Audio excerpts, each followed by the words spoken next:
Hi hello எல்லாருக்கும் வணக்கம். ரீசெண்டா மணப்பாடுல அமைஞ்சிருக்கிற ஹோலி கிராஸ் சர்ச்ல நடந்த திருவிழாக்காக போயிருந்தேன். ஸோ வழக்கம் போல என்னால முடிஞ்ச அளவுக்கு இங்க இருக்கிற மிராக்கல்ஸ் எல்லாம் கலெக்ட் பண்ணி இந்த வீடியோவை ரெடி பண்ணியிருக்கேன். இந்த வீடியோ ஒரு சீரீஸா வரும். ஏன்னா நான் இங்க ரொம்ப நாள் தங்கியிருந்தேன். ஸோ சுத்தி இருக்கிற எல்லா சர்ச்சுக்கும் போயிருந்தேன். இந்த வீடியோ அண்ட் இந்த சீரீஸ் என் வர மறக்காம பாருங்க. இந்த மணப்பாடு கிராமம் திருச்செந்தூர்ல இருந்து 18 கிலோமீட்டர் தொலைவுல உடன்குடி பக்கத்துல அமைஞ்சிருக்கு. இது ஒரு குட்டி ரோமாபுரி நகரம்னு சொல்லுவாங்க. அதுக்கு காரணம் இந்த ஊரை சுத்தி இருக்கிற சர்ச் தான். போர்ச்சுகீஸ் ஸ்டைல்ல இருக்கும்.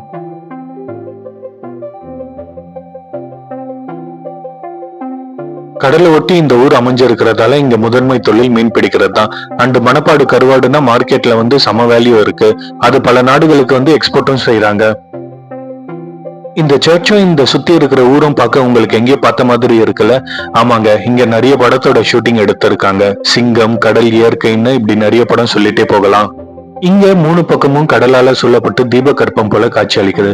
தீபகற்பம்னா 3 பக்கம் கடல், ஒரு பக்கம் நிலப்பரப்பு இருக்கிறத தீபகற்பம்னு சொல்லப்படுது.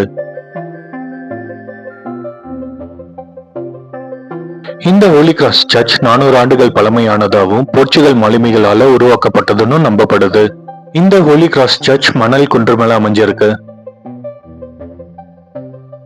இங்க வடகடல் அமைதியாவும் தென்கடல் ஆக்ரோஷமாவும் காட்சி அளிக்கும். இது இந்த மணப்பாடு அதிசயங்கள்ல ஒண்ணு. இந்த ஊரு இப்போ பிரபலமான சுற்றுலா தலமாவும் இருக்கு. அதிக அளவுல மக்கள் இங்க வராங்க. பாரம்பரியமிக்க தேவாலயங்கள் இங்க அதிக அளவுல இருக்கு. இந்த சர்ச் பல அதிசயங்கள்ல கொண்டது. வாங்க என்னன்றத பார்க்கலாம். உலகத்திலேயே ஒரு மிகப்பெரிய பொக்கிஷம் ஒண்ணு இந்த சர்ச்ல இருக்கு.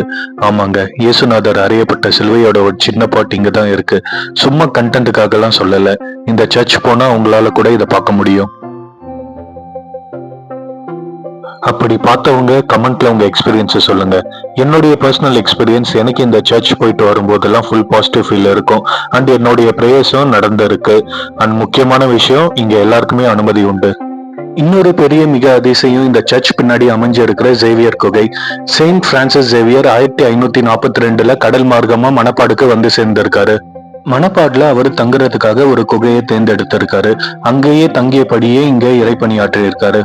அவரு இந்த குகையில தங்கி இருக்கிறப்போ அவருக்கு தண்ணி தாகம் ஏற்பட்டு இருக்கு. அப்போ ஒரு குச்சியை மட்டுமே வச்சுக்கிட்டு பாறையை தோண்டி இருக்காரு. கொஞ்ச நேரத்திலேயே பாறையில இருந்து தண்ணி பீறிட்டு வந்திருக்கு. சவேரியார் இந்த தண்ணியை குடிச்சு தாகத்தை போக்கி இருக்காரு. அப்புறம் அந்த பாறையை தோண்ட தோண்ட கிணறா மாறி இருக்கு. அவரு பல ஆண்டுகள் உணவே அருந்தாம இந்த தண்ணியை மட்டுமே குடிச்சு உயிர் வாழ்ந்ததா சொல்லப்படுது.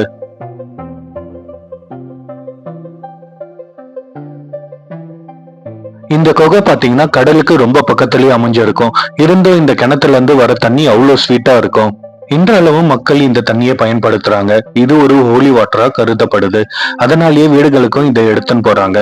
இந்த கிணத்துல வீசப்படுற ஆப்பிள் ஆகட்டும், லெமன் ஆகட்டும், இல்ல வேற எந்த பொருளா இருந்தாலும் சரி, அடுத்த சில நிமிடங்கள்லயே அது கடல்ல மிதக்கிறதா சொல்லப்படுது.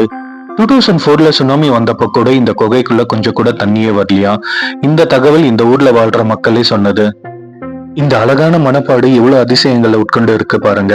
உங்கள எத்தனை பேரு ஆல்ரெடி விசிட் பண்ணியிருக்கீங்க, இதுக்கப்புறம் போகணும்னு ஆசைப்படுறீங்கன்னு கமெண்ட்ல சொல்லுங்க. இந்த வீடியோ கண்டிப்பா உங்களுக்கு பிடிச்சிருக்கும் நம்புறேன். பார்ட் 2ல இன்னும் நிறைய மிஸ்ட்ரிஸ் வச்சிருக்கேன். மிஸ் பண்ணாம பாருங்க.